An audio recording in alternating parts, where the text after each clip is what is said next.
तर आता आपण प्रकरण 16 बघत आलो आहोत. 16 मधला पुढील भाग बघूया. यामध्ये आपण गैरनिरोध आणि गैरपरिरोध ही कलम आज पाहणार आहोत. तर बघा, गैरपरिरोध म्हणजे काय? कलम 339 मध्ये सांगितलेलं आहे. गैरपरिरोध म्हणजे काय? तर अन्यायानं प्रतिबंध करणे, अडथळा निर्माण करणे किंवा अन्यायाचा प्रतिबंध करणे. समजा अ हा आहे आणि या रस्त्यानं जात आहे. ब हा रस्त्यावरती उभा राहतो आणि त्याला पुढे जाऊ देत नाही. म्हणजेच या ठिकाणी अ हा काय करतोय? याला अ ला ब हा काय करतो? गैरनिरोध करतो. परंतु हा जो प्रतिबंध आहे तो फक्त एकाच दिशेने आहे, लक्षात घ्या. म्हणजे एखाद्या विशिष्ट दिशेने जाण्याचा अ ला हक्क आहे आणि हक्क असताना सुद्धा त्याला तो काय करतो? ब त्या दिशेने जाऊ देत नाही. म्हणजे याचा अर्थ ब या ठिकाणी गैरनिरोध करतो एखाद्या विशिष्ट दिशेनं. परंतु हा या दुसऱ्या रस्त्यानं मात्र या ठिकाणी जर त्याला तो जाऊ देत असेल किंवा ती जाण्यासाठी त्याला मुभा आहे, परवानगी आहे. हे झालं 339. दुसरी अशी गोष्ट की समजा अशी वाट मोठी आहे, अशी वाट मोठी आहे आणि ब या ठिकाणी उभा आहे. ब न अर्धी वाट अडवलेली आहे. इथून जाण्यासाठी त्याला जागा आहे, तर या ठिकाणी गैरनिरोध होणार नाही. म्हणजे थोडक्यात ती पूर्ण वाट त्यानं अडवलेली हवी. आता याचं उदाहरण आपण एखाद्या ठिकाणी कसं बघता येईल? हा रस्ता आहे, हा रस्त्यानं अ चाललेला आहे. ब न जाऊ नये म्हणून ब काय करतो? त्या ठिकाणी त्याची अडवणूक त्या ठिकाणी करतो किंवा या ठिकाणी तो आडवी भिंत बांधतो. त्याचे उदाहरण आपण बघू शकता. किंवा समजा एखादा कुत्रा आहे या ठिकाणी ब कडे असलेला, मग तो अ या ठिकाणी जाऊन म्हणून त्याचा कुत्रा आहे वाटेवर उभा करतो. कुत्र्याचं एक उदाहरण आपण या ठिकाणी बघू शकता. म्हैसचं उदाहरण आहे. किंवा एखादा घराच्या छपरावरती चढलेला आहे आणि मग चढल्यानंतर या शिडीचा आधार घेऊन तो चढला आणि मग अ चढला, वरती चढल्यानंतर त्याला आता खाली उतरायचं, तर ब काय करतो? ही शिडी काढून घेतो. म्हणजे थोडक्यात गैरनिरोध जो आहे तो एखाद्या व्यक्तीला एखाद्या ठिकाणी जाण्याचा अधिकार असतो, परंतु त्याला काय केलं जात नाही? त्या ठिकाणी जाऊ दिलं जात नाही. पण तो फक्त काय असतो? एकाच दिशेला असतो. याला अपवाद असा दिलेला आहे इथं, अपवाद, की समजा एखाद्याला असं वाटतं की खाजगी जमीन आणि पाणी या संदर्भात सद्भावपूर्वक एखाद्याला वाटतं की हे इथं दुसऱ्यानं कोणी येण्याचा अधिकार नाही, ते माझ्या कब्जातलं आहे, असं जर कोणी समजत असेल तर त्याला मात्र हा अधिकार या ठिकाणी मिळतो. त्यानं जे केलेलं कृत्य आहे ते कृत्य अपवाद होत नाही. ही बाब झाली गैरनिरोधच्या बाबतीत.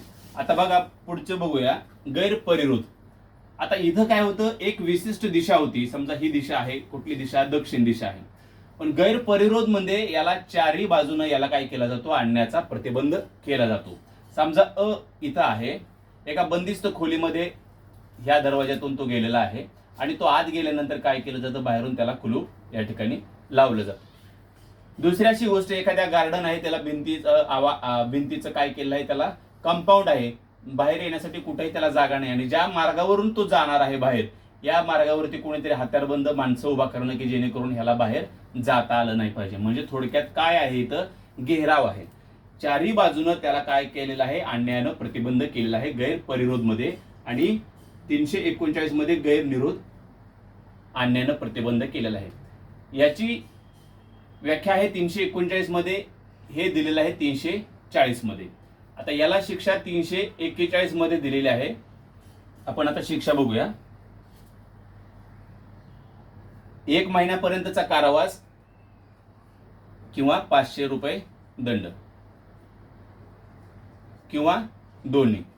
हा दखलपात्र आहे, जामीन पात्र आहे आणि 320(1) आहे. म्हणजे कोर्टाच्या संमतीनं काय करता येतो? अपराध मिटवता येतो. आणि ह्याला शिक्षा दिलेली आहे 340 ला 342 मध्ये शिक्षा दिलेली आहे. तिथं मात्र शिक्षा 1 वर्षापर्यंतचा कारावास किंवा 1000 रुपयाचा दंड किंवा दोन्ही शिक्षा आहे. कार्यप्रणाली त्याच्यासारखीच आहे, दखलपात्र, जामीनपात्र आहे आणि 320(1) आहे. तर ही बघितली आपण दोन कलम, अतिशय सोपे आहेत. 339 आणि 340 आणि त्याच्या शिक्षा देखील आपण पुढे बघितल्या. 339 मध्ये सांगितलेलं आहे की एका दिशेने त्याला अटकाव केलेला आहे आणि 340 मध्ये सांगितलेलं आहे की त्याला चारही बाजूने त्याला काय केलं आहे? अटकाव केला आहे. म्हणजे थोडक्यात अन्यायाने त्याला प्रतिबंध केलेला आहे.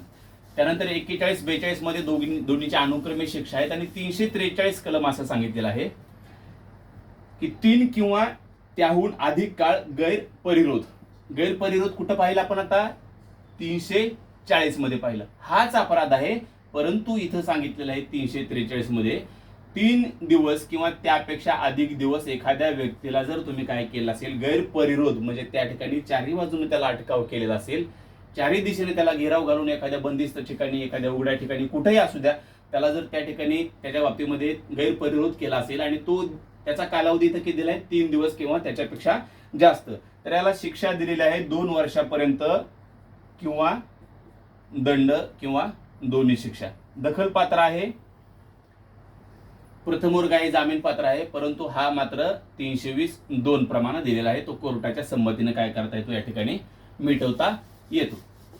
व्याख्या लक्षात घ्यायच्या आहेत फक्त 339 आणि 40 मधल्या, बाकी कलम सगळी हेडिंग मध्येच आहेत, लक्षात ठेवा. त्याच्यानंतर पुढचं कलम आहे 348. आता 348 मध्ये काय सांगितलेलं की कबुली जबाब जबरीने घेण्यासाठी किंवा मालमत्ता परत करण्यासाठी, जबरीने भाग पाडण्यासाठी गैरपरिरोध. इथं जे कृत्य केलेलं आहे ते सुद्धा कृत्य 340च आहे, परंतु इथं उद्देश काय आहे बघा, कबुली जबाब किंवा मालमत्ता परत मिळवणे, कशा प्रकारे, जबरीने भाग पाडण्यासाठी, हे महत्वाचं आहे. कबुली जबाब घेण्यासाठी किंवा मालमत्ता परत मिळवण्यासाठी, त्याला जबरीनं भाग पाडण्यासाठी काय करणं आहे, गैरपरिरोध करणं. कलम 348. कलमामध्ये काही गोष्टी लपलेल्या असतात. इथं उद्देश काय आहे, उद्देश हा आहे. यासाठी आरोपी काय करतोय, या गोष्टीचा अवलंब करतोय. कशासाठी, तर त्याला गैरपरिरोध करण्यासाठी. थोडक्यात बघा की या ठिकाणी जी अन्यायाची अटक आहे, ह्याला जसं आपण 341ला अन्यायानं प्रतिबंध म्हणतो, तसं 340ला अन्यायाची अटक सुद्धा म्हटलेलं आहे, कारण त्याला चारी बाजूने त्या ठिकाणी गिराव घातलेला आहे. आता ह्याच्या मग त्याचा इरादा काय असतो, जसं आपण पाहिलं की कबुली जबाब घेणं किंवा मालमत्ता परत घेणं, तर गुन्ह्यातली मालमत्ता काढून घेणं, अपराधाबद्दल माहिती मिळवणं असेल, कबुली जबाब मिळवणं असेल, हे जे उद्देश असतात सरासरी आपण बघतोय पोलीस स्टेशनच्या माध्यमातून असेल किंवा काही महसूल अधिकारी आहेत, ते सुद्धा या प्रकारचं वर्तणूक करतात. आरोपीकडून समजा कबुली जबाब घ्यायचा आहे किंवा मालमत्ता त्याच्याकडून गुन्ह्यातली हस्तगत करायची. मग ह्या ज्या गोष्टी आहेत केलेल्या, ह्या गोष्टी काही केवळ एखाद्या इसमाच्याच विरोधात केल्या जात नाहीत, त्या आरोपीच्याच विरोधात, तर त्याचे जे हितचिंतक असतात, हितचिंतक, त्यांच्याकडून सुद्धा काही मालमत्ता मिळावी, त्यांच्याकडून सुद्धा काही अपराधाबद्दल माहिती मिळावी, त्यांच्याकडून सुद्धा इतर जे त्यांना आवश्यक आहे त्या गोष्टी मिळाव्या, म्हणून सुद्धा काय केलं जातं, या ठिकाणी त्याला गैरपरिरोध केलं जातं. असं एकंदरीत ह्या 348 मध्ये आपल्याला माहिती दिलेली आहे. 348 जे कलम आहे, या कलमाची शिक्षा अशी आहे की 3 वर्षापर्यंतचा कारावास किंवा द्रव्यदंड किंवा दोन्ही शिक्षा. दखलपात्र आहे, प्रथम वर्ग आहे आणि हा बिगर समजुतीचा आहे, म्हणजे 300, 302 याच्यामध्ये नाही. तर ही पाहिली आपण थोडक्यात गैरपरिरोध आणि गैरनिरोध आणि गैरपरिरोध यामधली ही कलम. गैरपरिरोध म्हणजे काय लक्षात आलं असेल आणि गैरनिरोध म्हणजे काय लक्षात आलं असेल. पुढे ही कलम आपल्याला अभ्यासामध्ये आहेत. गैरनिरोध म्हणजे एखाद्याला एखाद्या विशिष्ट ठिकाणाकडे जाण्याचा कायदेशीर अधिकार असताना त्याला त्या ठिकाणाकडे जाऊ न देणं. आणि 340 मध्ये आपण बघितलं गैरपरिरोध की एखाद्याला चारही बाजूंनी त्याला अटकाव करणं, म्हणजे कुठेच न जाऊ देणं, त्याला इकडं नाही, इकडं नाही, इकडं नाही, इकडं नाही, तो मध्येच आहे.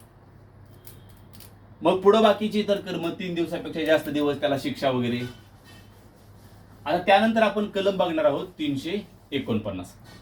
तर 349 मध्ये काय दिलेलं आहे, फोर्सची व्याख्या या ठिकाणी दिलेली आहे, म्हणजे बल, बलप्रयोग.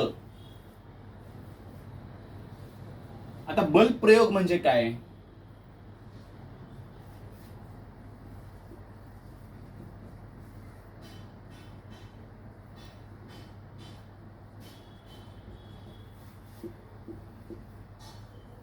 म्हणजे एखादी अशी कृत्य करणे की समजा अहित आहे,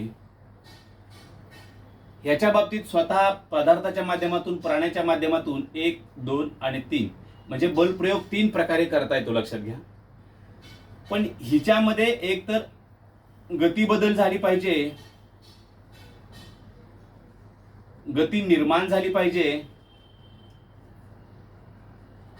आणि गती विराम केली जाते. ह्या गोष्टी अच्या बाबतीत केल्या जातात. मग त्या कशा केल्या जातात? स्वतःहून केल्या जातात, पदार्थाच्या माध्यमातून केल्या जातात, प्राण्यांच्या माध्यमातून. आरोपी या ठिकाणी स्वतः हजर असतोच.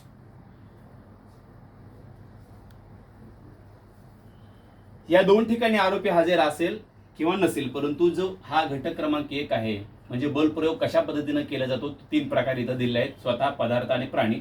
तर इथं आरोपी हजर असतोच, या ठिकाणी असेल किंवा नसेल. आता पुस्तकातली माहिती बघूया बलप्रयोग संदर्भातली, म्हणजे आपल्याला एकंदरीत काही गोष्टी लक्षात येतील. एखादी व्यक्ती एखाद्या व्यक्तीच्या ठायी गती निर्माण, गती बदल, गतिविराम घडवून आणते, किंवा एखाद्या पदार्थाचा अन्य व्यक्तीच्या शरीराच्या कोणत्याही भागाशी किंवा अन्य व्यक्तीने परिधान केलेल्या किंवा तिच्या जवळ बाळगलेल्या कोणत्याही वस्तूशी संपर्क घडेल, अशा संपर्कामुळे त्या अन्य व्यक्तीच्या स्पर्श संवेदनेवर परिणाम होईल. या प्रकारे स्थित असलेल्या कोणत्याही वस्तूशी स्पर्श संवेदनेवर परिणाम होईल, संपर्क घडेल, त्या रीतीने पदार्थाच्या ठायी गती निर्माण. एक लक्षात घ्या, अच्या ठायी जर या 3 गोष्टी करायच्या आहेत असं ब ला वाटतं, तर तो कोणत्याही प्रकारचा अवलंब करू की जेणेकरून त्याचा इफेक्ट ब वरती होईल. आणि इफेक्ट ब वरती झाल्यानंतर या गोष्टी निर्माण होतील, ही भाषा लक्षामध्ये ठेवा. ब काय करतो? असं काही कृत्य करतो की जेणेकरून अ मध्ये गती निर्माण होईल, गती बदल होईल आणि गतिविराम होईल. मग तो पदार्थाच्या साहाय्याने करेल, प्राण्याच्या साहाय्याने करेल किंवा स्वतःहून करेल. मग हा प्रत्यक्ष स्वतः अलाच त्या गोष्टी केल्यानंतर हा घडेल का? तर नाही. अ जे काही अंगावरती परिधान केलेलं आहे किंवा तिच्याशी निगडीत काही पदार्थ आहेत, जसे की बाबा एखादं उदाहरण आपण बघूया. हा काय आहे? पाण्याच्या एका पाण्यामध्ये आहे, त्याची बोट आहे आणि ती बोट इथं पाण्याच्या कडेला ह्या भिंतीला बांधलेली आहे. ब काय करतो? हळूच येतो आणि ही बांधलेली बोट काय करतो? त्याची गाठ सोडतो. मग काय होईल? हा प्रवाहामध्ये वाहू लागेल किंवा ह्याची बोट काय होईल? प्रवाहामध्ये वाहू लागेल. म्हणजे थोडक्यात काय, या ठिकाणी ब न काय केला? या ठिकाणी बलप्रयोग केलेला आहे. स्वतः हजर या ठिकाणी राहिलेला आहे, परंतु बलप्रयोग डायरेक्ट त्यांनी प्रत्यक्षात या अव्यक्तीवरती केला का? तर नाही, की त्याच्याशी निगडीत असलेल्या कोणत्याही पदार्थाच्या ठिकाणी या ठिकाणी बलप्रयोग केलाय की जेणेकरून त्याचा परिणाम त्याच्यावरती झालेला आहे. बलप्रयोगाची साधी व्याख्या आहे की अशी कोणतीही कृती तो करतो या 3 मार्गानं की त्याचा परिणाम त्याच्यावरती होतो. मग त्यामुळे काय होतं? तर एकतर गती निर्माण होते, गती बदल होतो, गती विराम होतो. या ठिकाणी काय केलंय? ही दोर कापल्यामुळे या ठिकाणी गती निर्माण झालेली आहे. दुसरं याच्या बाबतीत एखादं उदाहरण आपल्याला देता येईल की समजा हा काय करतोय? बैलगाडी घेऊन चाललेला आहे रस्त्यानं. मग त्या ठिकाणी ब येतो आणि या बैलाला काय करतो? एक दगड मारतो. त्यामुळे त्याची बैलगाडी काय होते? सुसाट वेगानं धावू लागते. म्हणजे थोडक्यात ब न काय केलं आहे? तर या ठिकाणी बलप्रयोग केलेला आहे.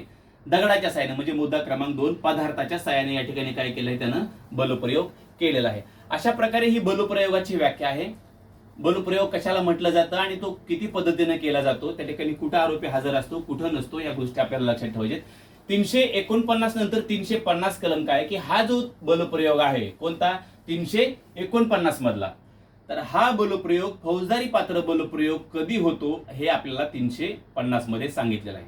म्हणजे हा बलप्रयोग अपराध कधी होतो. म्हणजे प्रत्येक सगळेच बलप्रयोग अपराध असतात का? तर नाही. तर या ठिकाणी 50 मध्ये जर हा 49 मधला बलप्रयोग बसत असेल,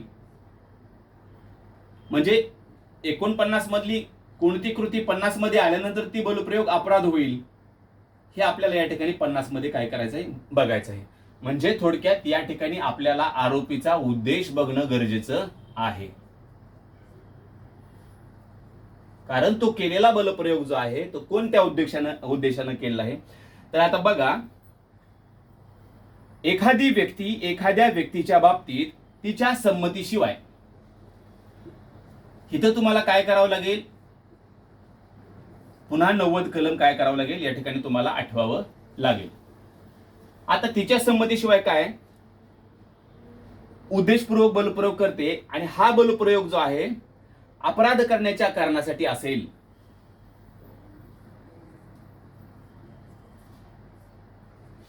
तिला भीती वाटावी म्हणून केलेला असेल,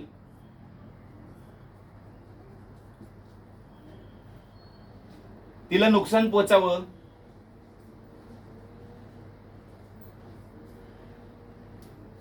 म्हणजे थोडक्यात हा काय करतो? ब च्या ठायी बलप्रयोग निर्माण करतो ब च्या संमतीशिवाय, संमती कोणती योग्य आहे कलम 90 मध्ये आहे, तशा प्रकारची संमती इथं लक्षात ठेवायची आहे. उद्देश काय आहेत की अपराध करण्याच्या उद्देशानं, तिला भीती वाटावी या उद्देशानं, तिला त्रास देण्याच्या उद्देशानं, तिचं नुकसान म्हणल्यानंतर पुन्हा तुम्हाला या ठिकाणी काय करावं लागेल, 44 कलम आठवावं लागेल. हे खूप महत्वाचं आहे, लक्षात घ्या. इथं आपले प्रश्न चुकतात. तर तुम्हाला त्या ठिकाणी हे 90 शब्द आला की तर छोट्या अक्षरामध्ये 90 लिहून टाकायचे. तर नुकसान जिथं जिथं येईल ते नुकसानाचं काय असतंय, 4 प्रकार असतात. भीती वाटावी असा जर त्यामागे उद्देश असेल किंवा ही जाणीव शक्यता असतील तर तो संबंधित व्यक्तीच्या बाबतीत काय करतो, फौजदारी पात्र बलप्रयोग करतो. म्हणजे अ हा याला बलप्रयोग करण्याच्या पाठी जर हे उद्देश ठेवून बलप्रयोग करत असेल किंवा आपण असं करत आहोत त्यामुळं ब च्या ठाई या गोष्टी निर्माण होतील, त्याला भीती वाटेल, त्याला त्रास होईल, त्याचे नुकसान होईल, अशी जरी जाणीव आणि शक्यता अ कडे असेल तरी देखील काय होईल, तो बलप्रयोग फौजदारी पात्र बलप्रयोग होईल. लक्षात आलं. मग अशा आपण उदाहरण बघितलं, अ नावेत होता, ब त्याची इथली दोरी सोडतो, नुसती दोरी सोडली अपराध नाही, पण याच्या मनामध्ये उद्देश आहे की दोरी सोडल्यानंतर हा काय होईल, पाण्याच्या प्रवाहामध्ये इकडं वाहून जाईल, म्हणजे अपराध करण्याचा उद्देश त्याचा आहे. जसं आपण बघितलं की गाडीचा बैल त्या ठिकाणी त्यानं पळवून लावलेला आहे खडा मारून. म्हणजे कोणताही बलप्रयोग असू द्या, प्रत्येक बलप्रयोग हा अपराध नसतो, परंतु तो बलप्रयोग फौजदारी पात्र अपराध केव्हा होतो किंवा फौजदारी पात्र बलप्रयोग तो केव्हा होतो हे आपल्याला 350 कलम अभ्यासूनच सांगावं लागेल. आता त्याच्यानंतर पुढे कलम आहे 351. 351 मध्ये काय दिलेलं आहे, हमला, ज्याला आपण हल्ला देखील म्हणतो. आता हमला म्हणजे काय, तर अंगावर दाहून जाणे. आता एखादा जर समजा अ हा व्यक्ती आहे, ब ला म्हणतो मी तुला काठीने मारेल, या ठिकाणी हमला होत नाही, परंतु अ हा त्याला म्हणतो मी तुला काठीने मारेन आणि त्यासोबत हातामध्ये काठी तो काय करतोय, त्या ठिकाणी जाऊन अशी घेतोय. म्हणजे थोडक्यात केवळ शब्द बोलणे यामुळे अपराध होत नाही, त्यामुळे हमला होत नाही, त्यासोबत त्याची तयारीने हावभाव हे महत्वाचं आहे. समजा एखाद्याला म्हणेल मी तुझ्या कानाखाली आवाज काढतो, हमला होणार नाही, परंतु त्यासोबत तो हात जर उघडत असेल तर मात्र त्या ठिकाणी काय होईल, तो हमला होईल. हे साधं सोपं कलम आहे. आपण कायद्याच्या भाषेत बघूया. हावभाव, येथे आरोपी हावभाव तयारी करतो, समोर हजर असलेल्या व्यक्तीच्या मनात तो फौजदारी पात्र बलप्रयोग करतो की काय अशी भावना निर्माण व्हावी असा त्यामागे त्याचा उद्देश असतो, किंवा समोरच्या व्यक्तीच्या मनात तशी धास्त निर्माण होऊ शकते याची त्याला जाणीव असते. म्हणजे थोडक्यात काय, अ हा याच्यावरती धावून जातो अंगावर ब च्या, आणि याचा उद्देश काय असतो की ब ला असं वाटावं की आता अ हा फौजदारी पात्र बलप्रयोग करतो की काय, हा उद्देश असतो, किंवा असं ह्याला वाटेल याची ह्याला जाणीव किंवा संभावना असते, आणि या उद्देशाने मग तो काय करत असतो, तयारीने हावभाव करत असतो. त्याला काय म्हटलेलं आहे, हमला म्हटलेला आहे. मी मगाशी सांगितलं केवळ शब्दाने हमला होत नाही, परंतु त्या अनुषंगाने हावभाव तयारी असतील तर काय होईल, त्या ठिकाणी हमला होईल. या ठिकाणी शारीरिक स्पर्श केला जात नाही, केवळ लांबूनच दमदाटी वगैरे केली जाते. ब लांब आहे अ पासून, अ लांब आहे ब पासून, या ठिकाणी तो हात उगारतोय किंवा हातामध्ये काठी घेतोय आणि तो शब्द उच्चारतोय, या ठिकाणी ह्याला स्पर्श केलेला नाही. केवळ हावभाव करणं, दमदाटी करणं, त्या हिशोबानं तयारी करणं, या गोष्टी काय आहेत, हमला होण्यासाठी या ठिकाणी पुरेशा आहेत. मग काही वेळेला परिस्थिती अशी निर्माण होती, त्यानं हातामध्ये काठी घेतली होती, शब्द उच्चारले होते का नाही उच्चारले होते, ही काय होईल, आपल्याला ज्या त्या परिस्थितीवर त्या गोष्टी आधारित राहतील. त्यानंतर कलम आहे 352. 352 कलमाचं हेडिंग असं आहे, गंभीर प्रक्षोभ कारण नसताना एरवी हमला किंवा फौजदारी पात्र बलप्रयोग करण्याबद्दल शिक्षा. आता 351 जे आपण कलम पाहिलं, इथं पण काही एरवी गंभीर प्रक्षोभ कारण नव्हतं, कारण सर्वसाधारण इथं हमल्याची व्याख्या होती, त्याला इथं शिक्षा दिलेली आहे 352 मध्ये. शिक्षा काय दिली? हा एनसी अपराध आहे. 3 महिने किंवा 500 रुपये किंवा दोन्ही अशा प्रकारच्या शिक्षा दिल्या. म्हणजे थोडक्यात काय, एखाद्या व्यक्तीकडून गंभीर व आकस्मिक प्रक्षोभ कारण घडले नसतानाही जो कोणी त्याच्यावरती हमला किंवा फौजदारी पात्र बलप्रयोग करेल. परंतु या ठिकाणी 3 अपवाद दिलेले आहेत की हे गंभीर प्रक्षोभ कारण जे आहे ते मुद्दामहून काढलेले नसावे. दुसरं आहे ते आत्मसंरक्षणासाठी वापरलेलं नसावं. आणि तिसरं आहे एखाद्या लोकसेवकानं एखादी कृत्य केलं किंवा कायदेशीर अंमलबजावणी केली म्हणून आलेलं नसावं. हे आपल्याला 352 मध्ये 351 ला शिक्षा दिलेली आहे. परंतु मध्ये इथं 3 गोष्टी दिलेल्या आहेत. जर का खालील या 3 कारणापैकी एक कारण असेल, म्हणजे जर प्रक्षोभ कारण जर यापैकी ह्या गोष्टीमुळे आलेलं असेल तर मात्र या ठिकाणी काय होईल, ह्या कलमामध्ये ते बसणार नाही. हे पाहिलं 352. त्याच्यानंतर आपण बघूया 353 कलम. आता हे लोकसेवका संदर्भात आहे. जसं आपण 186 बघितलं, 332 पाहिलं, आता हे 353. 186 मध्ये काय होतं, फक्त अडथळा निर्माण करणं. त्यानंतर 332 मध्ये किरकोळ दुखापत होती. आणि 353 मध्ये काय आहे,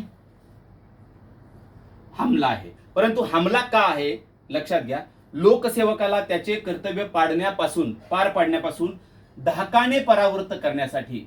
हा शब्द या ठिकाणी महत्वाचा आहे.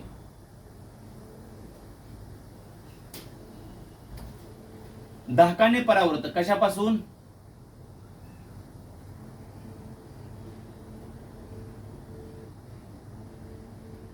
लोकसेवकाला त्याचं कर्तव्य पार पाडण्यापासून धाकाने परावृत्त करण्यासाठी त्याला काय करणे, हमला किंवा फौजदारी पात्र बलप्रयोग करणे. एखादा लोकसेवक आहे, 3ही काळ या ठिकाणी दिलेले आहेत, भूतकाळ, वर्तमान काळ आणि भविष्यकाळ. भूतकाळ म्हणजे त्यानं एखादं काम केलेलं आहे, वर्तमान काळ म्हणजे तो काम करत असताना, आणि भविष्य काळ म्हणजे त्यानं ते काम करू नये म्हणून. ह्या गोष्टी वापरून म्हणजे लोकसेवकाला जे त्याचं कायदेशीर काम आहे, महत्वाची इथे एक गोष्ट आपल्याला लक्षात ठेवावी लागते, त्याचं जे काम आहे ते कायदेशीर असायला हवं, कायदेशीर तरतुदीनुसार. तर त्यानं केले म्हणून, करत असताना आणि करू नये म्हणून त्याला काय करायचं आहे, धाकानं परावृत्त करण्यासाठी हा उद्देश ठेवून हमला किंवा फौजदारी पात्र बलप्रयोग जो कोणी करील त्याला शिक्षा आहे 5 वर्षापर्यंत किंवा दंड किंवा दोन्ही शिक्षा दखल पात्र आहे. हा अजामीन पात्र आहे आणि बिगर समजुतीचा आहे. ही लोकसेवका संदर्भातले 3 कलम आहेत. तरी देखील याच्यामध्ये खूप सूक्ष्म काही गोष्टीचा फरक आहे. तो फरक आपण संपूर्ण आयपीसी म्हणजे यानंतरचे 3 व्हिडिओ झाल्यानंतर आपण काय करणार आहोत तो पाहणार आहोत. आता यानंतरचा पुढचा टॉपिक सुरू होतोय तो म्हणजे 354. पूर्वी कायद्यामध्ये 354 एकच कलम होतं, त्याला परत अ, ब, क, ड अशा गोष्टी काय केल्या आहेत, लावलेल्या आहेत. 354 मध्ये काय सांगितलेलं आहे, एखाद्या स्त्रीचा विनयभंग करण्याच्या उद्देशानं तिच्यावर हमला किंवा फौजदारी पात्र बलप्रयोग करणे. हे एकमेव कलम होतं त्या ठिकाणी. उद्देश काय आहे आरोपीचा, विनयभंग करणे. त्यासाठी तो काय करतोय, हमला किंवा फौजदारी पात्र बलप्रयोग करतो. आता बघा इथं महत्वाची गोष्ट अशी आहे, या ठिकाणी फक्त याच कलमामध्ये आरोपी जे आहे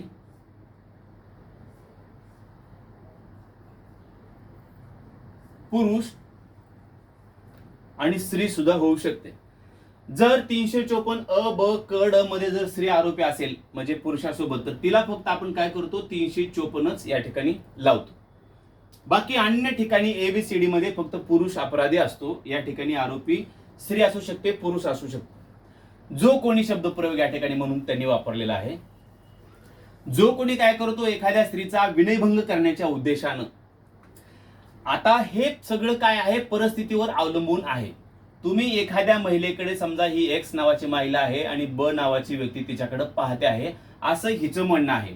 तर माझा विनयभंग झाला की न झाला हे त्या परिस्थितीवर अवलंबून आहे. तिच्या मनामध्ये लज्जा कितपत निर्माण झाली की न झाली, ही काय आहेत संबंध कलम आणि याच्यातल्या बऱ्याचशा कंडिशन अशा आहेत की त्या परिस्थितीवरती अवलंबून आहेत. खूप लहान लहान गोष्टी या ठिकाणी नमूद केल्या आहेत. तर विनयभंग करण्याच्या उद्देशानं, तिला अवमानित करण्याच्या उद्देशानं तिच्यावरती हमला किंवा फौजदारी पात्र बलप्रयोग करणे. हमला म्हणजे काय करायचं ते आपण पाहिलं, फौजदारी पात्र बलप्रयोग म्हणजे काय ते आपण पाहिलं. इथं या कलमाला शिक्षा दिलेली आहे 1 ते 5 वर्ष. दखलपात्र आहे, अजामीन पात्र आहे आणि प्रथम वर्ग आहे. 1 ते 5 वर्ष म्हणजे काय, 1 वर्षापासून 5 वर्ष म्हणजे कोणत्याही परिस्थितीत आरोपीची शिक्षा ही 1 वर्षापासून कमी होणार नाही. म्हणून आपण शिक्षा म्हणतो की 1 वर्ष ते 5 वर्ष म्हणजे 5 वर्षापर्यंत देऊ शकता, 2 वर्ष, 3 वर्ष, 2.5 वर्ष, 4.5 वर्ष किंवा 1 वर्ष. आणि शिक्षा सोबत या ठिकाणी दंड आहे किंवा दोन्ही आहे, शिक्षा सोबत दंड आहे. हे कलम 354 आपण पाहिलं. महत्वाची गोष्ट इथं स्त्री सुद्धा आरोपी होऊ शकते. आता आपण पाहूया 354 अ ब कड. 354 अ काय म्हणतंय, लैंगिक सतावणूक किंवा छळवणुकीसाठी शिक्षा.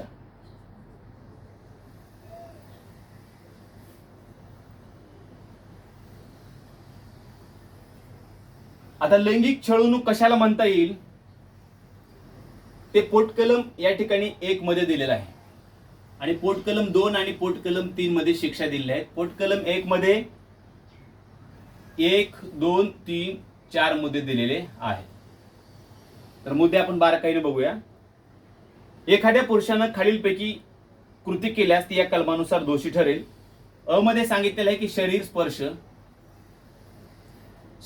आणि नको वाटणाऱ्या स्पष्ट लैंगिक संबंधासाठी मैत्री करण्याचा प्रयत्न.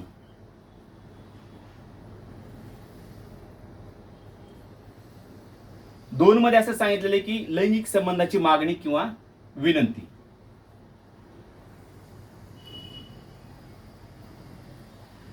तीन मध्ये सांगितलेले तिच्या इच्छेविरुद्ध काय करणं, तिला अश्लील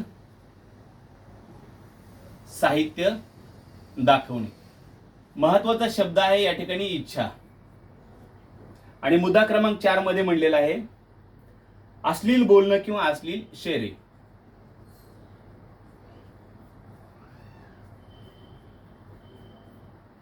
.509 आणि या 354 अ मध्ये जो फरक आहे तो फरक आपण 509 किंवा सगळी आयपीसी झाल्यानंतर आपण हे बघूया.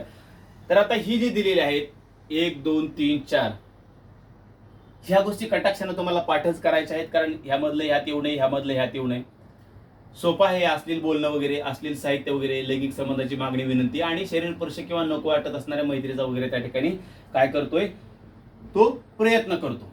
या ठिकाणी आपल्याला असं वाटतं की तिनं तटस्थता दर्शवलेली आहे, तिने इच्छा दर्शवलेली नाही.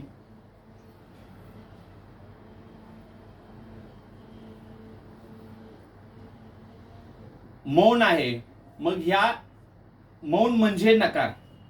लक्षात घ्या 354च्या तरतुदीनुसार मौन म्हणजे नकार होय. तिनं मौन बाळगलं म्हणून तिचा होकार होता असं आरोपी बचाव घेऊ शकत नाही. मग या संबंध 354 मध्ये शाबितीचा बोजा कोणावरती, दोन्ही पक्षाकडे शाबितीचा बोजा या ठिकाणी असतो. आरोपीला सिद्ध करावं लागतं मी या गोष्टीमध्ये अडकलेलो नव्हतो, माझा उद्देश हा नव्हता, आणि फिर्यादीला हे सिद्ध करावं लागतं की आरोपीचा उद्देश हा होता. ह्या पोटकलम 1 मधली परत ही 4 पोटकलम आहेत, तिथं अपराध दिलेले आहेत आणि शिक्षा सांगितलेली आहे पोटकलम 2 मध्ये आणि 3 मध्ये. 2 मध्ये सांगितलेलं आहे की खंड 1, 2, 3 मधील जो अपराध करील, खंड 1, 2, 3 मधील जो अपराध करील त्याला शिक्षा दिलेली आहे 3 वर्षापर्यंत सश्रम कारावास किंवा दंड किंवा दोन्ही. या ठिकाणी सश्रम शब्द महत्वाचा आहे आणि याच्यासाठी वेगळी शिक्षा त्याने दिलेली आहे. पोटकलम 3 मध्ये ती शिक्षा दिलेली आहे 1 वर्षापर्यंत किंवा दंड किंवा दोन्ही. जामीन पात्र आहे, दखल पात्र आहे, प्रथम वर्ग हा अपराध आहे. लक्षात ठेवा 354 मध्ये 3 पोटकलम आहेत. पोटकलम 1 मध्ये 4 परत मुद्दे दिलेले आहेत आणि त्या 4 मुद्द्यासाठी पोट कलम 2 मध्ये पहिल्या 3 साठी शिक्षा दिलेली आहे आणि पोट कलम 3 मध्ये चौथ्यासाठी या ठिकाणी शिक्षा दिलेली आहे. हे झालं 354 लैंगिक छळवणुकीसाठी किंवा लैंगिक सतावणुकीसाठी शिक्षा दिलेली होती. प्रथम वर्ग समोर सरासर हा खटला चालतो, जामीन पात्र होता. 354 जो मूळ आपण पाहिला तो अजामीन पात्र होता. 354 ब चं हेडिंग असं आहे, या 354च्या अ ब कड चारही कलमाचं हेडिंग आणि त्या हेडिंग मध्ये लपलेल्या गोष्टी जर लक्षात घेतल्या तर एकंदरीत सगळ्या कलमाचा सार तुमच्या लक्षामध्ये येतो. आता बघा ब चं हेडिंग काय आहे की स्त्रीला विवस्त्र करण्याच्या उद्देशानं, विवस्त्र उद्देश काय करतोय आरोपी, तिच्यावर हल्ला किंवा फौजदारी पात्र बलप्रयोग करतो.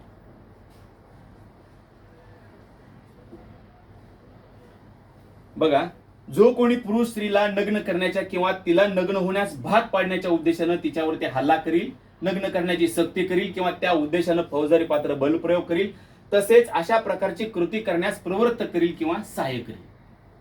आरोपीचा उद्देश काय आहे, एखाद्या स्त्रीला नग्न करावं किंवा त्या कृतीमुळे तिनं काय केलं पाहिजे, ती नग्न झाली पाहिजे. म्हणजे स्वतः सुद्धा या ठिकाणी आरोपी काय करतोय, हा अपराध करतोय किंवा कोण अपराध करत असेल अन्य व्यक्ती तर त्याला सहाय्य करत असेल, ह्या गोष्टी लक्षात ठेवा.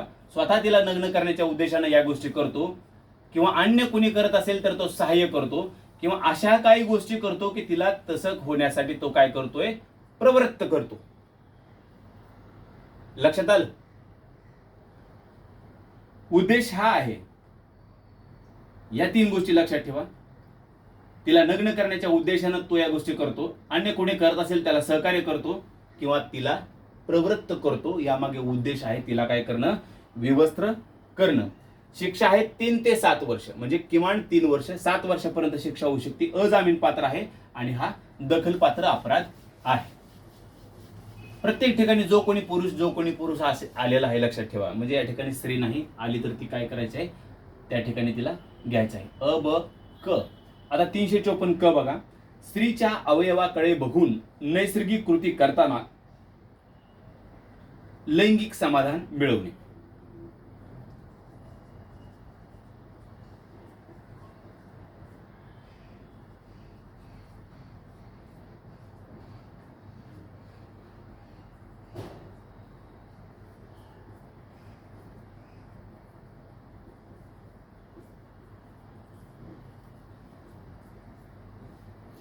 स्त्रीच्या अवयवाकडे बघून म्हणजेच ती नैसर्गिक कृती करत असताना लैंगिक समाधान मिळवणे, या गोष्टी सगळ्या बघून याला आपण चोरून अश्लील चित्रण सुद्धा म्हणतो. आता इथं बघा फरक असा आहे तुम्हाला, मी कलम अगोदर वाचतो.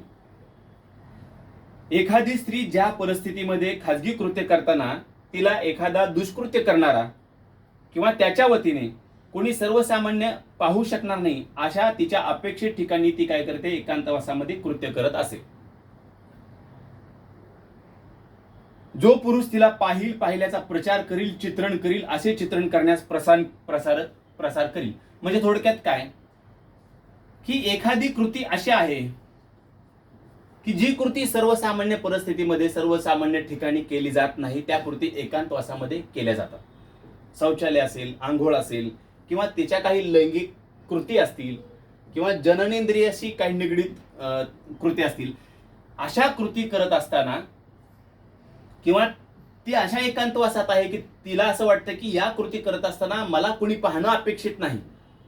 मग कुणी एखादा दुष्कृत्य करणारा असो किंवा त्याच्या वतीने कुणी असेल, मग अशा परिस्थितीमध्ये जरी तिनं त्याला कोणी पाहिल्याचा प्रचार केला, अपप्रचार केला, तिचं चित्रण केलं, तिचे फोटो घेतले, ते शेअर केले, इतरांना सांगितले, दाखवले, या सगळ्या गोष्टी इथं येतात. पुढे स्पष्ट करण्यामध्ये आहे, आपण बघणार आहे. मग असं जर कोणी करत असेल तर पहिल्या अपराधासाठी आणि त्यानंतरच्या परतच्या अपराधासाठी, म्हणजे दुसऱ्या अपराधासाठी म्हणलं तरी चालेल किंवा त्यानंतरच्या अपराधासाठी, जर त्याने या गोष्टी पहिल्यांदा केल्या असतील तर त्याला 1 वर्ष ते 3 वर्ष असा कारावास आहे व दंड देखील आहे. आणि परत जर त्याने या गोष्टी केल्या तर 3 ते 7 वर्ष आहे. म्हणजे पहिल्यांदा केलं तर 1 ते 3, दुसऱ्यांदा केलं तर 3 ते 7 आहे. इथं आपल्याला आता स्पष्टीकरण बघायचं आहे.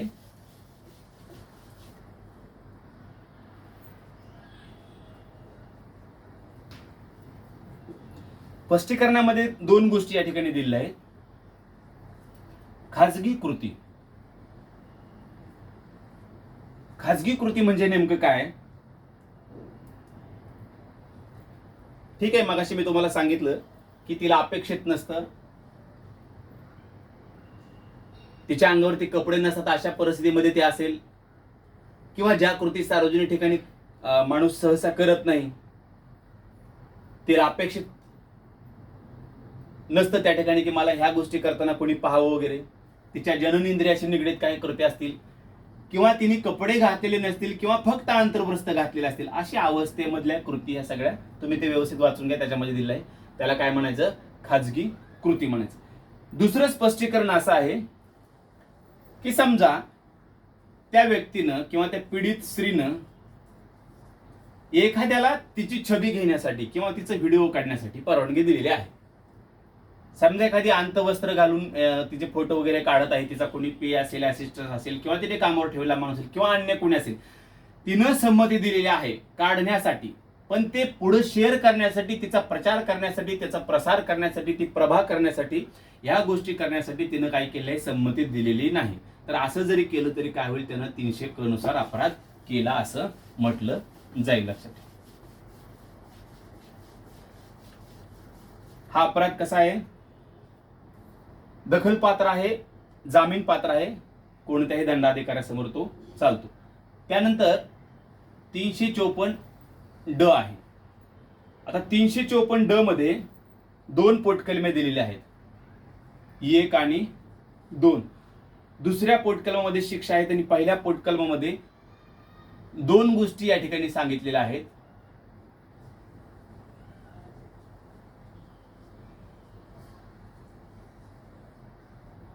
चोरून पाठलाग करणं कशाला म्हणायचं?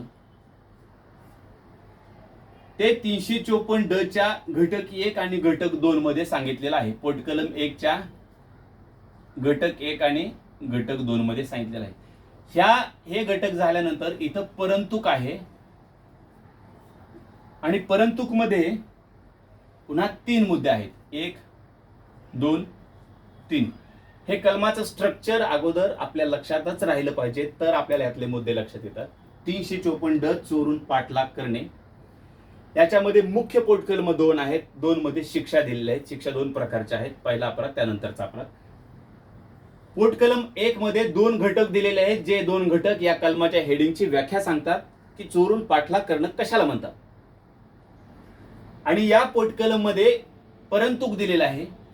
हे परंतुक 1, 2 आणि 3 असं सांगतं की जर का या 3 घटकामध्ये हा पाठलाग बसत असेल तर तो पाठलाग अपराध होणार नाही. तुम्हाला हे शिकायचं आहे.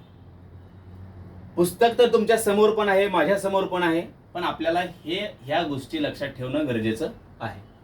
कलमाचं स्ट्रक्चर 354 ड, पोटकलमे 2, पोटकलम 2 मध्ये 2 प्रकारच्या शिक्षा, पोटकलम 1 मध्ये 2 घटक आहेत, जे 2 घटक या कलमाच्या हेडिंगची व्याख्या सांगतात. पाठलाग करणं कशाला म्हणतात. त्याच्यामध्ये परंतुक दिलंय, परंतुक मध्ये 3 मुद्दे आहेत. ते 3 मुद्दे असं सांगतात की जर हा पाठलाग या 3 प्रकारचा असेल तर तो अपराध होणार नाही. बघूयात आपण.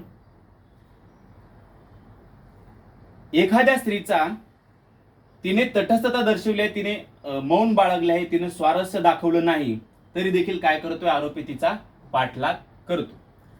बघाशी मी म्हटल्याप्रमाणे तिने मौन दर्शवलं आहे. एखाद्या मुलीच्या एखादा आरोपी मागे चाललाय आणि ती त्याला सुरुवातीच्या 10, 15, 20 पावलं किंवा 100 मीटर तुम्ही तिच्या पाठीमागे गेले, ती काहीच बोलली नाही तुम्हाला, मागे येऊ नको वगैरे. याचा अर्थ काय आहे? तिनं मौन बाळगलं. मौन बाळगलं म्हणून तुम्ही त्याला तिची संमती आहे, तिची इच्छा आहे असं म्हणू शकत नाही. म्हणजे थोडक्यात तिने तटस्थता दर्शवलेली आहे, तिने यामध्ये स्वारस्य दर्शवलं नाही किंवा मौन बाळगलं आहे, तरी देखील काय करतो? व्यक्ती तिची पाठलाग करतो. व त्या स्त्रीने आपल्याशी जवळीक साधावी म्हणून तिला उत्तेजन देण्यासाठी जरी त्या स्त्रीने स्पष्ट नकार दिला तरी तिच्या जवळ जाईल आणि तिच्याबरोबर संबंध वाढवण्यासाठी तो काय करेल? प्रयत्न करेल. साध्या साध्या गोष्ट आहे, तिने स्पष्ट नकार दिला तरी तिची जवळीक वाढावी म्हणून तो ओळख नसताना विनाकारण संबंध वाढवण्याचा प्रयत्न करेल. तिचं स्वारस्य नसताना, तिने मौन बाळगलं असताना, ती तटस्थता दर्शवली असताना तिचा काय करेल? तो पाठलाग करेल. अशा जर गोष्टी तो आरोपी करत असेल तर त्याला पाठलाग करणं 354 पोटकलम 1 नुसार त्याला अपराधी मानलं जाईल आणि 2 नुसार त्याला शिक्षा केली जाईल. आता मुद्दा क्रमांक 2 बघूया. कोणत्याही इलेक्ट्रॉनिक साधनांच्या वापरावर बारीक लक्ष ठेवणे असं जरी असेल, हा मुद्दा वरचा आहे लक्षात ठेवा. ही 3 परंतुक आहेत, परंतुक 1, परंतुक 2, परंतुक 3. हा जो मुद्दा आहे पाठलाग, हा आता आपण बघितला. आता हा आपण बघत आहोत. इलेक्ट्रॉनिक वापरावर बारीक लक्ष ठेवणं म्हणजे सुद्धा पाठलाग आहे. कारण आताचं जे युग आहे ते कुठलं आहे? IT. म्हणजे आता बघा, एखादी मुलगी फेसबुकला ऑनलाईन आली की त्याच प्रत्यक्षदर्शी तुम्ही ऑनलाईन राहणं, तिला एखादा मेसेज करणं, म्हणजे ती ऑनलाईन कधी येते, कधी जाते, ती कधी कुणाला कशा प्रकारे मेसेज करणे, म्हणजे सगळी जी काही सोशल मीडियावरील साधनं आहेत,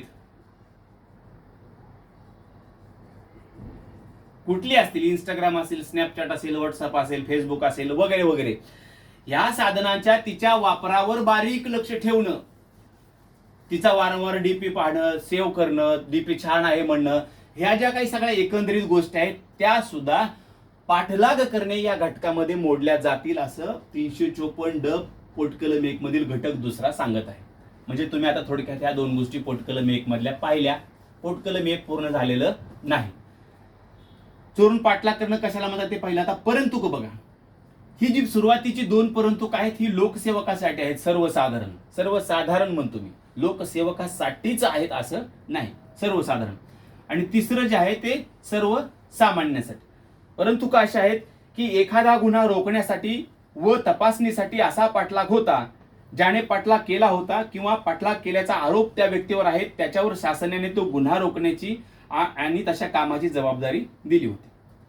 समजा असं म्हणतो की मी पाठलाग केला होता, याची मला शासनानं जबाबदारी दिली होती, आणि मग हा जो माझा पाठलाग आहे तो तपास कामासाठी किंवा एखादा गुन्हा रोखण्यासाठी होता.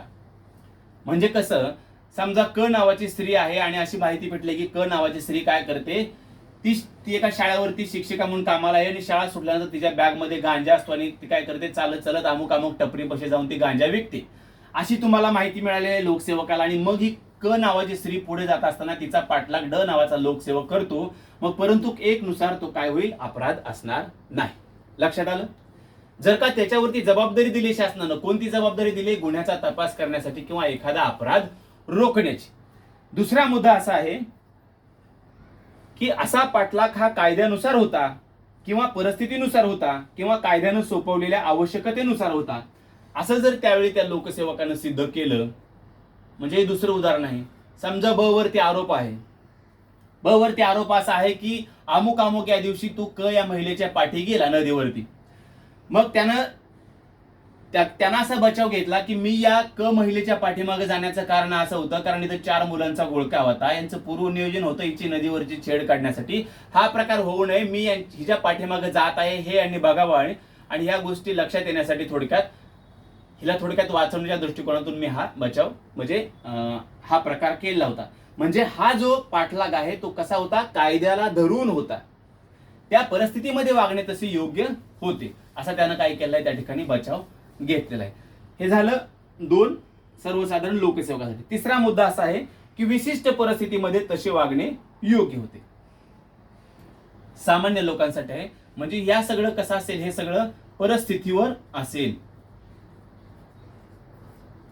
आणि हा पाठलाग काय आहे, सद्भावपूर्वक.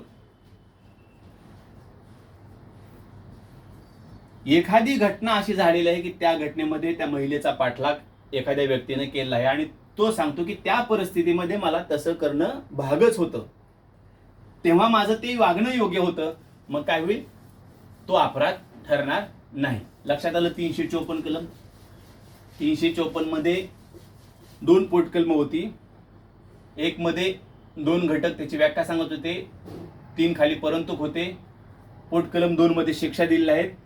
प्रथम जर दोषी ठरला 3 वर्षापर्यंत आणि दंड आहे, आणि दुसऱ्यांदा जर दोषी ठरला तर 5 वर्षापर्यंत आणि दंड आहे. हे अधिक चिन्ह असतं, त्याला आणि म्हणायचं. जर का 5च्या पुढे अशी उभी रेष असेल, ऑब्लिक असेल, तर हे किंवा मध्ये असतं. किंवा आलं की परत एक किंवा येतं, म्हणजे 5 वर्षापर्यंत किंवा दंड किंवा दोन्ही, अशी तरतूद आहे. हे झालं विनयभंगाच्या तरतुदी आपण पाहिल्या. त्याच्यानंतर मुद्दा दुसरा आहे अपनयन, अपहरण, गुलामगिरी व वेठबिगारी. म्हणजे आजच्या व्हिडिओ मधला आहे शेवटचे 4 आपण कलम पाहणार आहोत. आता एक सर्वसाधारण गोष्ट आपण या ठिकाणी बघूया.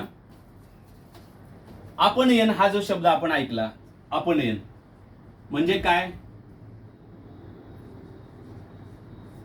याला आपण काय म्हणतो? किडनॅपिंग. आणि परत अपहरण. एक सर्वसाधारण बाब अशी आहे, किडनॅपिंग, किड म्हणजे मुलगा, लहान मूल, नॅप म्हणजे चोरणे, म्हणजे लहान मुलांना चोरून नेणं म्हणजे किडनॅपिंग होय. आणि अपहरण म्हणजे काय?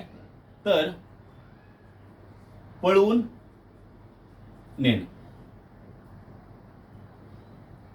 या दोन गोष्टी आपल्याला काय करायच्या आहेत या ठिकाणी समजून घ्यायच्या आहे. तर अपनयनामध्ये जरी असं दिलेलं असलं, लहान मुलांना चोरून नेणं म्हणजे अपनयन होय, किड म्हणजे मूल, नॅपिंग म्हणजे चोरून नेणे, तरी देखील इथं मोठ्या व्यक्तींचा सुद्धा सहभाग असतो. हे केवळ अपनयन लहानच व्यक्तीचं केलं जातं असं नाही, ते आपण पुढे बघूया. आणि अपहरण म्हणजे सर्वसाधारण असा एक पायगंड आहे कायद्यामध्ये, लहान मुलांसाठी आपण ही कलम वापरतो आणि मोठ्या व्यक्तीसाठी आपण ही कलम वापरतो, अपहरण. पण इथं सुद्धा लहान मुलं असतात आणि इथं सुद्धा मोठी माणसं असतात. ती कशी असतात आपण पुढे चालून ते बघूया. आता आपण सुरुवातीला या ठिकाणी काय बघूया? अपनयन बघू. आता अपनयन जे आहे ते 359, 360, 361 मध्ये सांगितलेलं आहे. त्याची शिक्षा पुढं 363 मध्ये दिलेली आहे. आता 359 मध्ये अपनयनाचं काय दिलंय? व्याख्या दिलेली नाही. तर इथं अपनयनाचे 2 प्रकार दिलेले आहेत. हे 2 प्रकार लक्षात आले?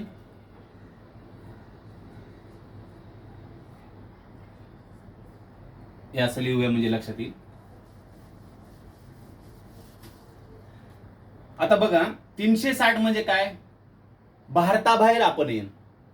आणि 361 म्हणजे कायदेशीर पालकाच्या ताब्यातून अपनयन करणं. इथं बघा, कलम वाचण्यापेक्षा समजून घेणं खूप महत्वाचं आहे. इथं वयाचं बंधन नाही. मग आपण मगाशी काय पाहिलं? अपनयन म्हणजे लहान मुलांना चोरून नेणं.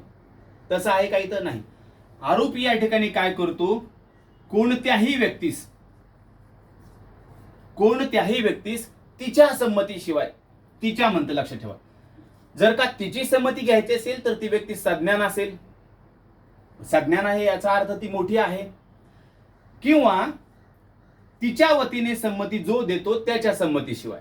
आता तिच्या वतीनं संमती ही परिस्थिती कधी असते? जर का ती लहान असेल, वेडसर असेल, वगैरे वगैरे नशेत असेल, तर तिच्या वतीनं अन्य कोणीतरी संमती देत असतं.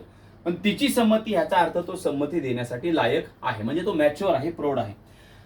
तर 360 मध्ये भारताबाहेर अपनयन दिलेलं आहे. कोणतीही व्यक्ती तिच्या संमतीशिवाय किंवा तिच्या वतीने संमती देण्याचा ज्याचा अधिकार आहे त्याच्या संमतीशिवाय एखाद्या व्यक्तीला भारताबाहेर घेऊन जातो. लक्षात ठेवा. कोणत्याही वयाच्या व्यक्ती तिच्या संमतीशिवाय किंवा त्या व्यक्तीच्या वतीने जिला संमती देण्याचा अधिकार आहे तिच्या संमतीशिवाय त्या व्यक्तीला भारताच्या सीमेबाहेर नेतो. लक्षात आलं मी ज्या गोष्टी सांगितल्या? त्याला काय म्हणायचं? भारताबाहेर अपनयन.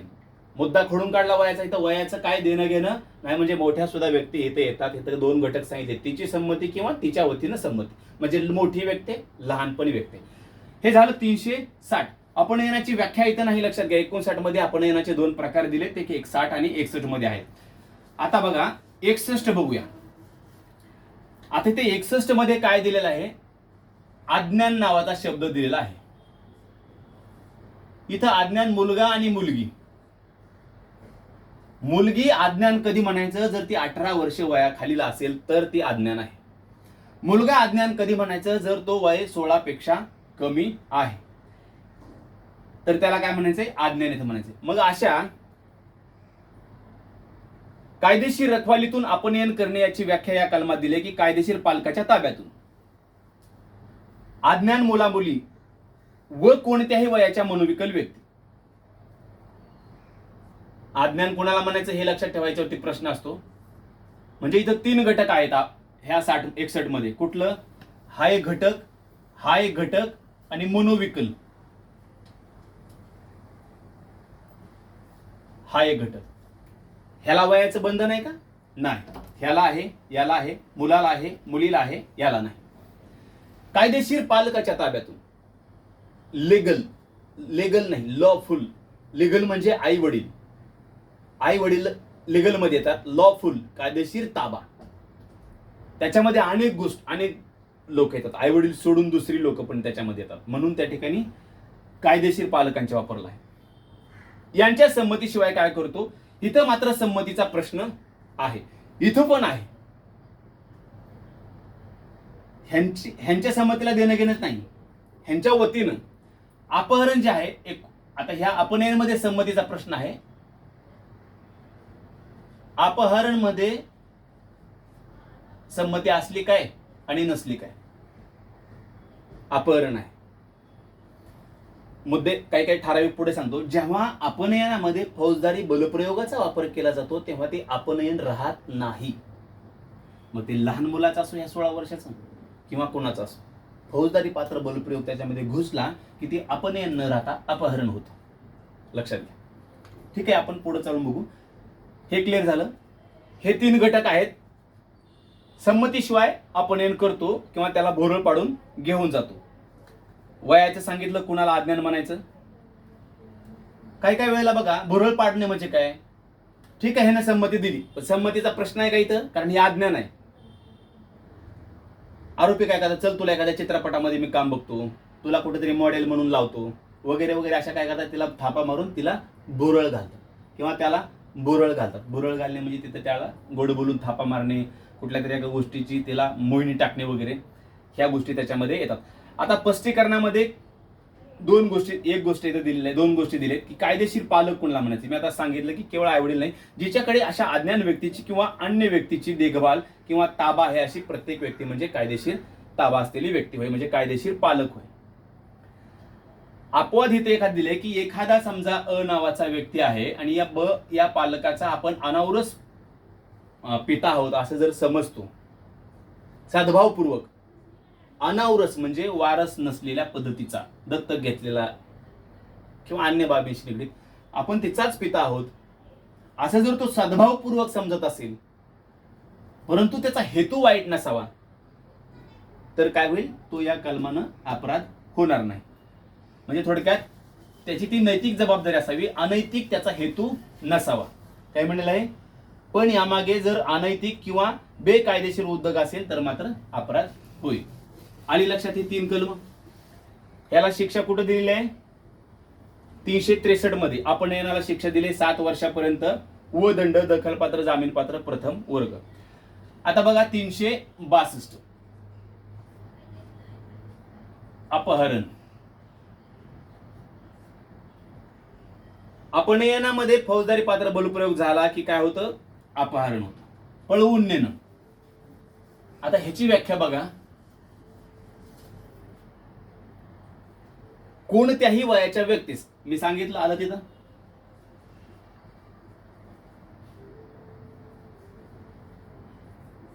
लहान मुलगा सुद्धा आला इथं, इकडे मोठी माणसं आली. अपहरण म्हणजे केवळ किडनॅपिंग, लहान मुलांना अपहरण लावायचं, लहान मुलांना अपहरण लावायचं नाही असं नाही. परिस्थिती, उद्देश आणि कंडिशन लक्षात घ्यायची. मी जे आता सांगितलं त्या. आरोपी काय करतो या ठिकाणी? कोणत्याही वयाच्या व्यक्तीस एका ठिकाणाहून दुसऱ्या ठिकाणी दूर जाण्यास बलप्रयोगाने भाग पाडतो. बलाने किंवा बलप्रयोगाने भाग पाडतो. तसे करण्यासाठी काही फसवणुकीचे उपाय करतो.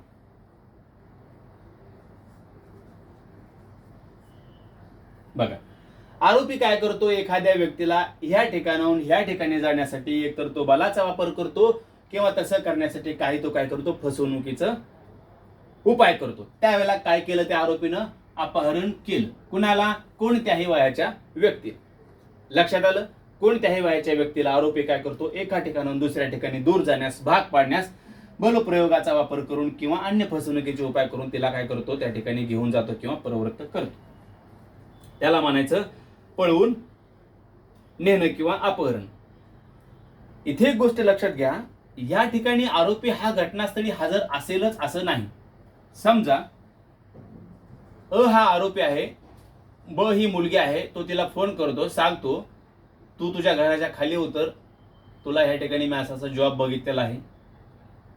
बाई आहे, कोणत्याही वयाची काय देणं घेणं नाही. किंवा तुझ्या नवऱ्यानं तुला ह्या शहरामध्ये बोलवलेलं आहे आणि त्यानं तुला गाडी पाठवलेली आहे, आणायला ये. फसवणुकीचा उपायानं वापरला, खोटं सांगितलंय.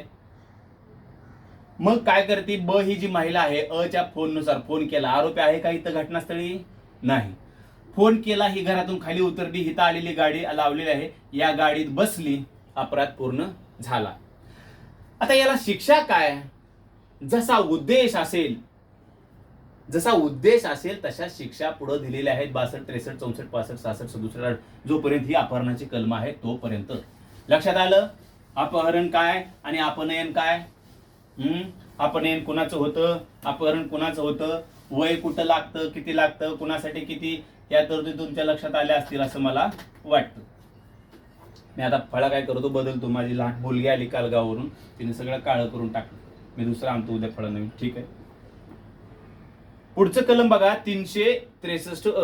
आता ह्याच्या पुढची जी कलम आहे, 63 असू द्या, 65 असू द्या, 66 असू द्या, असं दुसरं असू, त्या कलमातला सार काय आहे ते लक्षात घ्यायचं आहे. आता तुम्ही अपनयन आणि अपहरण हे डोक्यात ठेवलं, किंवा कधी पण आयपीसी वाचत असताना त्यातले जे मेन मुद्दे आहेत, मेन, जसं की समजा आपण आता पुढे चालून बघणार आहोत फसवणूक, 415 मध्ये आहे. जसं आता आपण अपनयन बघितलं, अपहरण बघितलं, पुढं आगळीक बघणार आहोत, 425 की काय वगैरे वगैरे. ही जी व्याख्या कलम आहे, आणि ह्या कलमावर पुढे 4-5 कलम आहेत. फसवणूक ह्याच्यावर पुढे 16, 17, 18, 19, 20 आहे. या अपनयन आहे, ह्याच्यावर पुढे 2-4 आहेत. आता मगाशी आपण बघितलं गैरनिरोध, ह्याच्यावर पुढे 2-3 कलम, गैरपरिरोध, ह्याच्यावर पुढे 2-3 कलम. जसं पुढे आपण 379 बघणार, ह्याचा आधार घेऊन, म्हणजे ही जी कलम आहेत ही महत्वाची आहेत, ही व्याख्या कलम आहेत, याच्यामध्ये सगळ्या पुढच्या कलमांचा सार आहे. त्यामुळे हे परफेक्ट करणं. अपनयन काय तुम्हाला सांगता आलं पाहिजे, त्याच्यावर पुढची कलम असतात. अपहरण म्हणजे काय हे सांगता आलं पाहिजे, तर तुम्हाला 363 अ कळेल, 366 कळेल, 366 अ कळेल. आगळीक म्हणजे काय हे तुमच्या लक्षामध्ये पाहिजे. आगळीक नंतर परत तुम्हाला ते 29, 30, 32 वगैरे कलम आहेत, ती काय करतात, वाचायला सोपी जातात. हे कलम वाचलं, हे कलम लक्षात ठेवलं, समजून घेतलं की पुढच्या कलमाचं फक्त हेडिंग आणि शीर्षक आणि शिक्षा एवढंच वाचायचं असतं. कारण याचा सगळा सार कुठं असतो, इथं असतो. आता जर तुम्हाला अपहरण कळलेलं असेल, अपनयन कळलेलं असेल, तर 363 समजायला काय सुद्धा अवघड जाणार नाही. 363 अ मध्ये काय सांगितलं की भीक मागण्यासाठी अज्ञान व्यक्तीचे अपनयन करणे किंवा तिला काय करणे, विकलांग करणे. 363 अ, भीक मागण्यासाठी कोणाचं, अज्ञान व्यक्तीचं अपनयन, अपहरण करणे किंवा तिला विकलांग करणे. काय आहे का ह्याच्यामध्ये अवघड? तुम्हाला हे माहित असलं पाहिजे, हे माहित असलं पाहिजे, हे माहित असलं पाहिजे, हे माहित असलं पाहिजे. कलम आपोआप लक्षामध्ये येत. भीक मागण्यासाठी अज्ञान व्यक्तीचे अपनयन करणे किंवा तिला विकलांग करणे, म्हणजे आरोपी काय करतो या ठिकाणी, भीक मागण्याच्या उद्देशानं, हा उद्देश डोळ्यासमोर ठेवून अज्ञान व्यक्तीला काय करतो, तिचं अपनयन करतो. त्याला शिक्षा इथं दिलेली आहे 10 वर्षापर्यंत. कलम 1 मध्ये शिक्षा दिलेली आहे 10 वर्षापर्यंत अधिक दंड दिलाय. ही झालं सरळ सरळ. किंवा इथं पुढे दिलंय की तिला विकलांग केलं. पण जर त्यानं भीक मागण्यासाठी तिला विकलांग केलं, त्या व्यक्ती मुलाला मुलीला, तर इथं काय होईल, आजीवन कारावासामध्ये शिक्षा रूपांतरित होईल अधिक दंड. काही काही बघा, आपण मंदिरापुढं किंवा कुठल्या एखाद्या धार्मिक ठिकाणी लहान मुलं भिका मागत असतात आणि त्यांचे आई वडील पाठीमागे बसून पैसे गोळा करतात. ते रात्री दारू पितात, सिगारेटी ओढतात, बिड्या ओढतात. म्हणजे ते त्याचे आईवडीलच असतील का, तर असंही नाही. काही काही मुलं भीक मागण्याच्या उद्देशानं, कारण लहान मुलांना जास्त पैसे मिळतात. मुंबई, पुणे, नागपूर सारख्या शहरामध्ये बघा ट्रेन वाहतात, तिथे लहान लहान मुलं पैसे मागत असतात. तर त्या उद्देश ठेवून अशा लहान मुलांचं काय केलं जातं, अपहरण किंवा अपनयन केलं जातं आणि त्यांच्याकडून पैसे गोळा करून घेतले जातात. ह्या शिक्षा आहेत. पण जर समजा आरोपीला असं वाटतं की बाबा नाही, तो लहान मुलगा आहे आणि त्याला कुठेतरी विकलांग करावं, कारण विकलांग केलं की लोक काय करतात, जास्त इमोशन होतात, म्हणजे भावनिक होतात. त्यांना वाटतं की अरे काय लहान मुलगा, याचा पाय तुटला, ह्याचा हात तुटला, म्हणून त्याचा हात तोडतात, म्हणून त्याचा पाय तोडतात, कारण जास्त पैसे मिळावे म्हणून.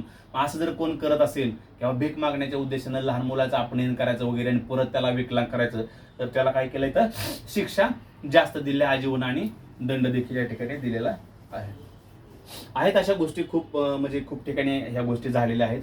म्हणून तर त्याला आळा बसावा म्हणून ही कलम कायद्यामध्ये परत टाकलेली आहे.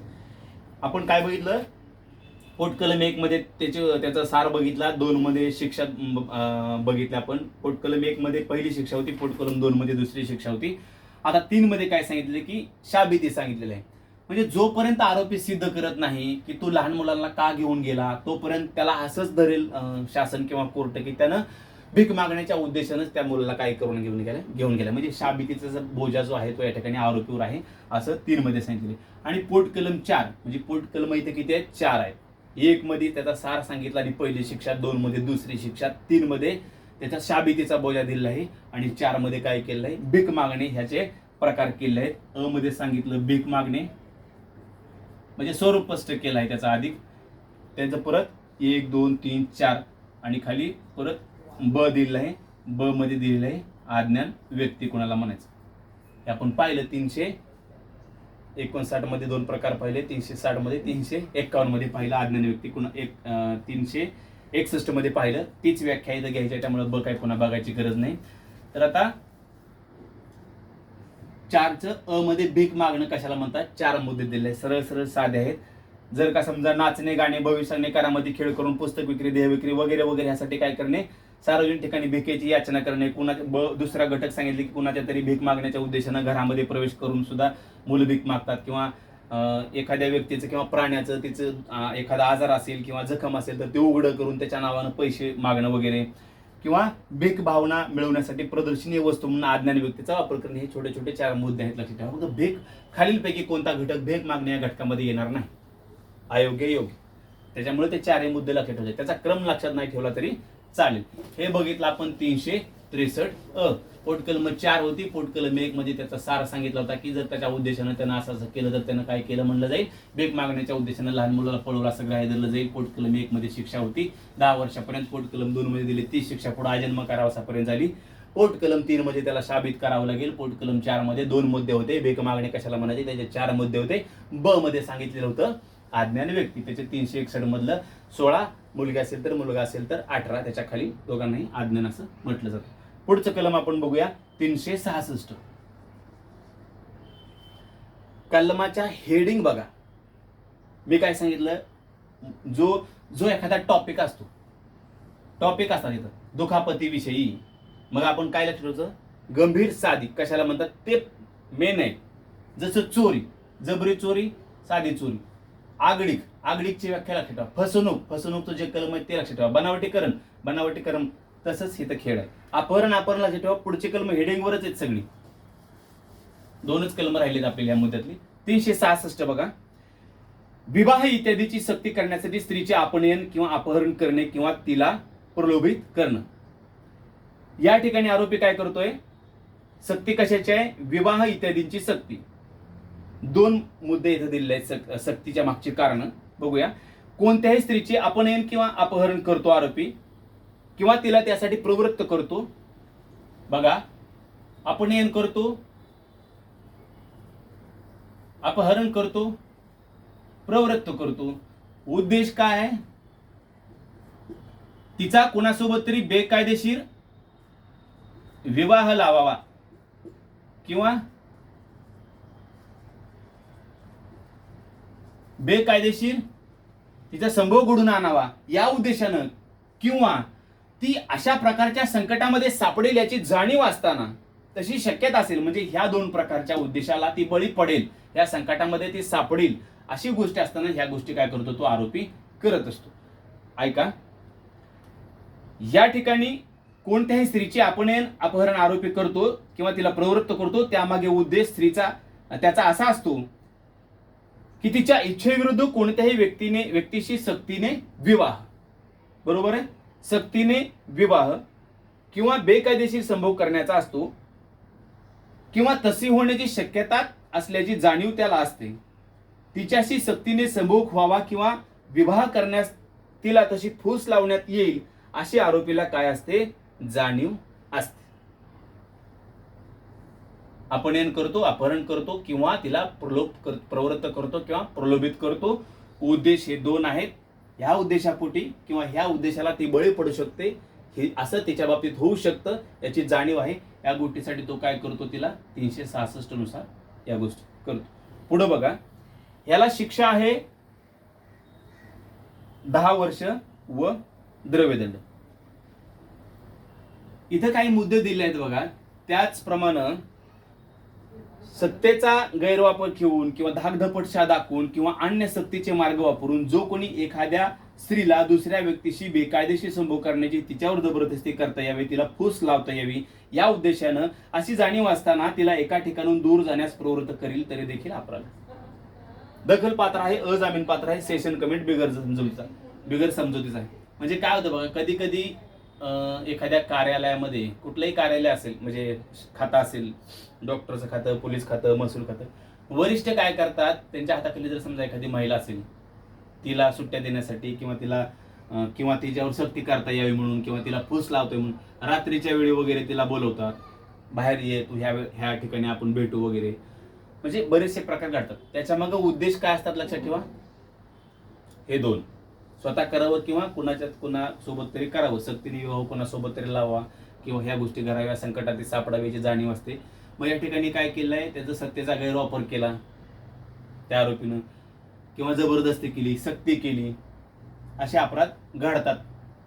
ह्या उद्देशापोटी हे प्रकार वापरून शिक्षा ही आहे अजामीन पात्र, सेशन कमिट बिगर समजुती. 366 हेडिंग, विवाह इत्यादीची सक्ती करण्यासाठी स्त्रीचे अपहरण करणे.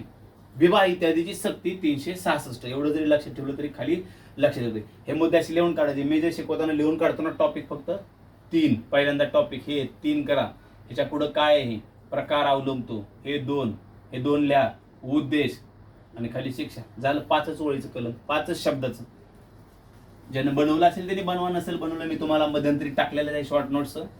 आवडलेल्या नसेल आवडल्या, पूर्वपरीक्षा झाल्यावर किंवा त्याच्या अगोदर मला जसं वेळ मिळेल तसं अतिशय गमतीदार गोष्टी याबद्दलच्या तुमच्या परफेक्ट कशा लक्षात राहतील त्या पद्धतीने मी तुम्हाला बनवून देणारच आहे. कारण तुम्हाला चांगली मार्क, नुसती चांगली नाही, इतरांपेक्षा खूप खूप चांगली मार्क पडावी यासाठी मी काय करतो आहे, मेहनत घेतो आहे आणि तुम्ही सुद्धा मेहनत घेत आहे. शेवटचं कलम आहे 366 अज्ञान मुलगी अनैतिक कृत्यासाठी मिळवणे. 366 कोणासाठी होतं, विवाह इत्यादीची सक्ती, विधिनिषेध संभोग आणि सक्तीचा विवाह. 2च शब्द लक्षात ठेवायचे 366 मध्ये. 366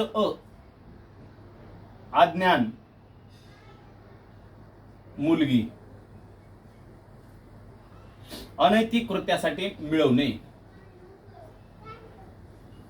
आता हे जे कलम आहे, हे जे आपण बघतो, हे अज्ञान मुलगी म्हणजे परत येत आहे व्याख्या, दरवेळेला ती लक्षात ठेवायचे. 16 वेश्या व्यवसाय रोखला जावा. वेश्या व्यवसायासाठी काय, बाहेरून मुलीची आयात निर्यात केली जाते, लहान लहान मुलींची, त्याच्यासाठी हे कलम काय प्रामुख्यानं या ठिकाणी कायद्यामध्ये परत घेतलेलं आहे. अबकड जे असतं ते परत घेतलेलं असतं. तर ह्या कलमामध्ये असं आहे बघा, जो कोणी 18 वर्ष वयाखाली, हा इथं लक्षात ठेवायचं, मुलगी म्हणल्यानंतर 18 वर्ष होतं, ते मी मुलाचं 16 टाकलं. कोणत्याही मुलीवर कोण्या दुसऱ्या व्यक्तीशी बेकायदेशीर संभोग करण्याची जबरदस्ती करता यावी त्यासाठी फूस लावते. इथं मात्र उद्देश एकच आहे, लक्षात ठेवा, बेकायदेशीर संभोग त्यासाठी करता यावी किंवा तिला फूस लावता यावी या उद्देशानं असे होण्याची जाणीव असताना कोणत्याही मार्गाने अशा एखाद्या ठिकाणी मुलीला एखाद्या ठिकाणून दुसऱ्या दूर ठिकाणी प्रवृत्त करतो.